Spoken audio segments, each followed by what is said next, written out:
ọsị na ụka ya go ya bịa ebe a sị so ụka ya eyigo eyu na onye ọ na-anaghị ya ụmụaka na-abịa ụka n'ebe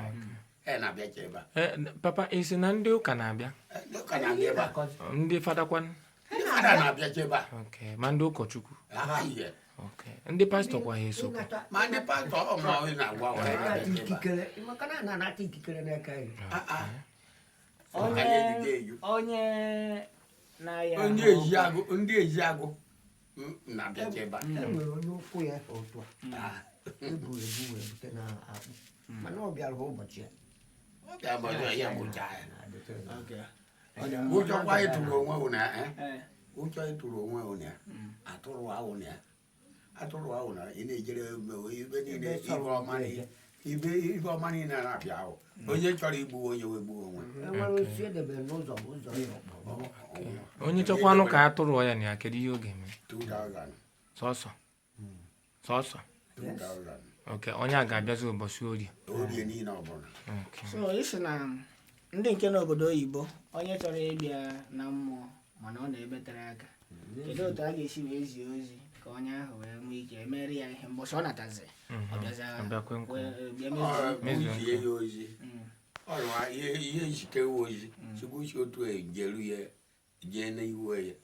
ọnụ nwa mkpụrụ ọjọọ na mbụ na 1000 ọ bịa kweta nkwe na ihe mekwere ya ibe dị otu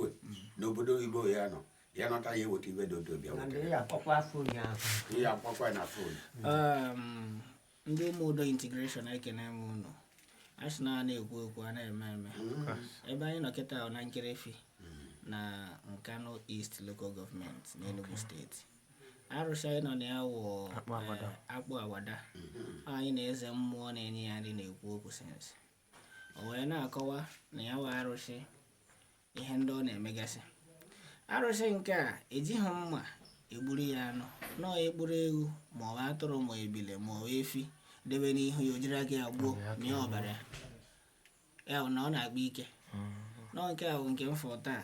o wee gbagwojuo m anya wee na-achị ụmụnne m ma ndị nọ n'ụlọ ma ndị nọ n'ezi na onye kachọrọ ime odegwu ya zi ozi n'ụlọ ka emebe odegwu onye zite ozi anyị ejere gị ozi kama na ọ na-ejelu gị ozi ịma nchefu ihe ekwere na nkwa maka na ọnụ gị ka iji wee kwuo ego gị ka ị wetara wee gaa ọ bụrụ na ị gbaa ụkwụ na Naịjirịa ị bịajiri aka gị gaa ebe ahụ jee mezuo nkwa ikwere ka ọ wee dịrị gị na mma arụsị adịghị egbu onye aka ya dị ọcha ikwe nkwa chefuo oyi gị egwu ya bụ na ya nwe arụsị na mbọsị eji enye ya nri bụ mbọsị orie mbọsị afọ orie na ihe eji aga na ya bụ mkpụrụ ọjị na abụ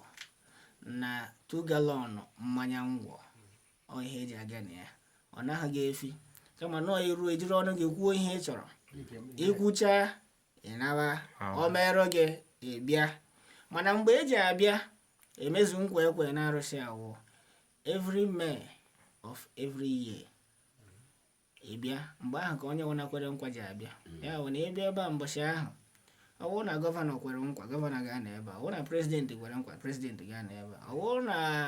atọ eze kwere nkwa atọ eze gaa n'ebe a mbọchị ahụ gị na nwoke ị ga-abịakwu ndị isi bụ isi enweghị onye isi aka nke ibia otu esi wee do ọ na Nkanu East ka anyị nọ wee na-eme ihe anyị kwere na nkwa na anyị ga-emere ụmụ udo integration ọka bụ nwanne unu nwoke First King na nke m jika na-anọchite anya unu ọ ka o si wee dị ka ọ dị eze mmụọ iwekwana iwe gịnị ka a na-eto ndị ya na-eto akpụ akpụ na onwe ya